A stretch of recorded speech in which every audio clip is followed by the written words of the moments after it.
Avant de commencer, j'ai l'immense plaisir de vous annoncer ma participation au Multiverse Suisse Expo à Genève les 18 et 19 octobre 2025. Vous pourrez me retrouver sur un stand Mémoire de la Terre du Milieu. On pourra y discuter, y jouer à la bataille pour la Terre du Milieu et plein d'autres choses. Vous verrez sur place et je les annoncerai petit à petit. Il y aura aussi de nombreux autres invités plutôt incroyables. Alors préparez vos costumes Seigneur des Anneaux et venez me rencontrer sur mon stand pour qu'on puisse partager tout ça. Ce serait vraiment un moment incroyable pour vous autant que pour moi. Deuxièmement, si tu regardes mes vidéos depuis un moment sans pour autant t'abonner, n'hésite pas trop, c'est gratuit. T'en rateras moins et puis moi ça m'aide énormément pour l'avenir de la chaîne. Les statistiques montrent que beaucoup regardent sans s'abonner. Je comprends très bien, on est d'accord. Mais pourquoi pas sauter le pas avec cette vidéo ? Bienvenue en Terre du Milieu, et maintenant que t'es posé, on va pouvoir commencer.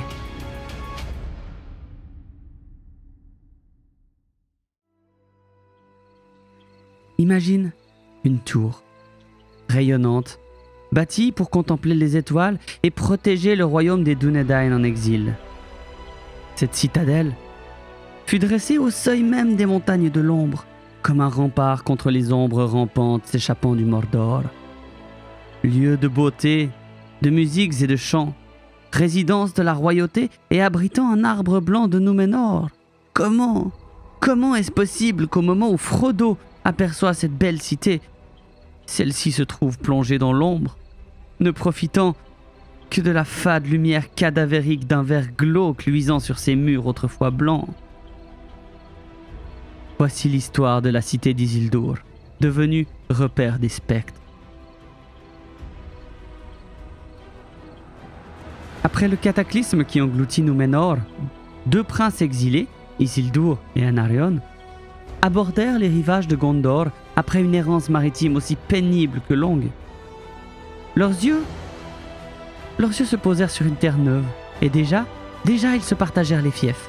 À l'est, Isildur érigea Minas Ithil, la tour de la lune adossée aux sombres montagnes du Mordor.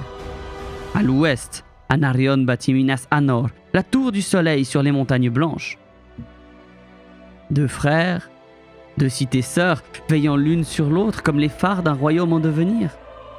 Mais on va détourner le regard de la flamboyante cité d'Anarion pour nous aventurer sur les pentes de l'Efelduath et contempler Minas Ithil. Minas Ithil. À son apogée, c'était un joyau blanc, dressé sur un éperon rocheux, assise sur les genoux noirs même de l'Efelduath, elle dominait la douce vallée aux herbes odorantes d'Ithilienne. Sous le clair de lune, ses murs de marbre captaient la lumière et la renvoyaient comme un éclat d'argent, donnant à la ville un air d'un rêve figé dans la pierre. Dans sa grande tour, percée de hautes fenêtres, la partie supérieure pivotait lentement, comme pour scruter le ciel et les terres alentours. La route, courant au-delà de la grande porte d'airain, allait traversant un pont immaculé, franchissant la rivière voisine, reliant les deux cités tapissées de prairies, vers la ville d'Osgiliath. Après le pont, de nombreux champs, des exploitations agricoles et quelques troupeaux vivaient et apportaient leurs réserves et vivres à la belle cité. Mais la paix, si belle, ne dure hélas jamais très longtemps. Car Sauron aussi revint de la ruine de Númenor et lui aussi leva des armées contre les exilés. Levée contre les montagnes du Pays Noir, Minas Ithil fut la première à tomber. Les flammes noires léchèrent ses murs et l'ennemi s'empara de la belle cité. Mais bien qu'il incendiât l'arbre blanc, il ne put mettre la main sur son plus grand trésor, la pierre de vision, le Palantir. Et il fallut toute la force des hommes et des elfes, la fureur de la dernière alliance, pour repousser les armées de Mordor au-delà de Minas Ithil. Et après cette bataille dantesque, la cité fut restaurée, fière sentinelle dressée face à l'ombre. Et donc, après la guerre, Minas Ithil retrouva peu à peu sa splendeur. Les murs noirs furent lavés de la suie. Les pierres brisées furent remplacées par un marbre plus blanc encore, comme si la ville avait été purifiée par l'épreuve du feu. Dans les rues, la vie reprit son cours. Les marchés regorgèrent à nouveau des fruits de l'Ithilienne, Des tissus venus d'Anorien et des marchands remontaient la rivière, portant marchandises et nouvelles. Sous la lumière argentée de la lune, les jardins de la ville exhalaient le parfum des fleurs exotiques, de plantes médicinales et d'herbes aromatiques. Les soldats, en patrouille, longeaient les murailles, leurs armes étincelant à la lueur des torches, tandis que dans la grande tour, les guetteurs veillaient, l'œil toujours posé alerte sur l'horizon. La pierre d'Ithil, remise à l'abri dans les salles hautes, servait de lien avec Minas Anor et Osgiliath. Les rois pouvaient en un seul instant se parler d'une cité à l'autre, comme si la distance n'existait pas pour un instant. Minas Ithil était une forteresse en pleine floraison, un peu. C'était un havre, un rempart contre l'ombre qui dormait au-delà des montagnes surtout. Et pour les habitants, il était impensable que l'ennemi puisse un jour revenir. Non, c'était pas possible et pourtant, au loin, dans les plaines du Mordor, certaines nuits, on croyait voir un éclair rouge, pulsant comme un cœur battant dans l'obscurité.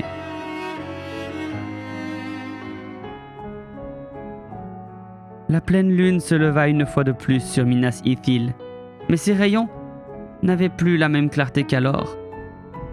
Dans les vallées d'Ithiliennes, les ombres s'épaississaient et un silence lourd gagnait les collines. Et là, ils revinrent.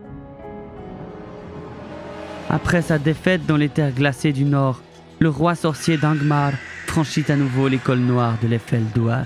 Et cette fois, il n'était pas seul. Les 9, liés par l'anneau, s'étaient rassemblés, et d'un seul élan, ils marchèrent sur la cité blanche de la lune. Et en l'an 2000 du troisième âge, Minas Ithil fut encerclée. Le siège dura 2 longues années, rythmé par les cris dans la nuit, par les assauts incessants, par les feux brûlant les fermes. Puis un jour, les portes cédèrent. Les murailles, jadis éclatantes, furent souillées, et la pierre d'Ithil, joyau des rois, tomba entre les mains de Sauron. Par son pouvoir, il corrompra les esprits de Saruman et de Denethor par des visions de tromperie et de désespoir. Mais ça c'est bien plus tard que cela se produira. Sous le règne des Nazgûl, la ville devint une forteresse de cauchemars. Les jardins furent empoisonnés, les cours pavés noircis des immondices des orques, et une lueur maladive se mit à briller dans la vallée. Et désormais, on l'appela Minas Morgul, tour de la sorcellerie. Les derniers habitants d'Ithilien s'enfuirent, abandonnant terres et maisons aux griffes de l'ombre. Depuis ces remparts, désormais maudits, le roi sorcier appela 2 fois le roi Eärnur de Gondor au combat. Et lorsque ce dernier, dans un élan d'orgueil, se présenta enfin devant la porte de Morgul, nul ne le revit jamais, et ainsi s'éteignit la lignée royale de Gondor, dont les reines passèrent aux intendants. Les siècles suivants furent marqués par un calme trompeur. On l'appela la paix vigilante. Mais dans les profondeurs de Minas Morgul, les seigneurs noirs œuvraient sans relâche. Là, à l'abri des regards, ils élevaient une nouvelle race d'orques, plus forte, plus rapide et un peu plus disciplinée, les Uruk-hai. Et lorsque vint l'an 2475, ces créatures déferlèrent sur l'Ithilienne comme une marée noire balayant tout sur leur passage. Uruk-hai. C'est un terme provenant de l'immonde langue noire. Il se traduit par peuple des orques, là où le terme Uruk peut désigner la plupart des orques. Les Uruk-hai, dont il est question ici, c'est une race plus grande, plus forte, plus sombre que les orques classiques. Ils ont semé une terreur immense, et ils ont été créés pile à ce moment-là pour les attaques après la prise de Minas Ithil. Plus tard, le terme Uruk-hai sera réutilisé par les armées de Saruman pour se désigner eux-mêmes durant la guerre de l'anneau. Mais c'est un sujet beaucoup plus vaste. Et nous n'avons pas le temps de l'aborder ici, car la guerre approche et les grandes batailles sont sur le point de commencer. Sous un ciel noir, brisé par l'éclat maladif s'élevant de la vallée, les portes de Minas Morgul s'ouvrirent. Comme un flot libéré d'une digue, les légions du roi sorcier se mirent en marche. Casques effilés, bannières de malheur, tambours battant la cadence de la guerre. Du haut d'un sentier escarpé, Frodo, Sam et Gollum observaient, impuissants, cette marée de ténèbres. Ils étaient terrifiés. Elle descendit vers Osgiliath, balaya les défenses puis se déversa sur les champs du Pelennor pour assiéger Minas Tirith. Mais là, dans la clameur de la bataille, le destin bascula. Le roi sorcier d'Angmar fut terrassé par Éowyn, l'armée de Morgul et toute la garnison qui l'occupait fut anéantie sous les murs blancs de la cité d'Anarion. Alors, les survivants de l'Ouest marchèrent vers la vallée de Morgul. Ils abattirent le pont qui y menait, incendièrent les champs corrompus et laissèrent la tour maudite seule, isolée comme une plaie béante au flanc de l'Efelduath. Nul ne se dressa pour les arrêter, car nul ne vivait plus entre ces murs en vérité. Après la victoire contre Sauron, Faramir fut sacré prince d'Ithilien par le roi Elessar. Mais il ne régna pas depuis les ruines maudites, évidemment, car telle fut la sentence du roi. Minas Ithil, dans la vallée de Morgul, sera entièrement détruite. Et même si un jour elle pourrait être purifiée, aucun homme ne pourra y vivre durant de longues années. C'est pourquoi Faramir vit en Eminarnen. Depuis, le destin de la tour de la sorcellerie s'est perdu dans les brumes de l'histoire. Nul ne sait si elle fut jamais relevée ou si elle demeure encore quelque part, sous la lune, veillant comme un spectre sur les ruines d'Ithilien. Dans tous les cas, voici la fin de l'histoire de la tour de la lune. Minas Ithil, devenue tour de la sorcellerie, Minas Morgul. J'espère que ça vous a plu. N'hésitez pas à partager mon travail et à me laisser un petit commentaire pour aider au référencement de la vidéo. J'ai toujours un compte Tipeee si tu souhaites me soutenir un peu au-delà du visionnage des vidéos. J'ai aussi un compte Twitch où je suis en live toute la semaine pour faire du jeu vidéo, la plupart du temps. Encore une fois, on se retrouve au Multivers Suisse Expo si vous souhaitez me voir. Merci d'avoir suivi jusque-là et à bientôt en Terre du Milieu. Ciao!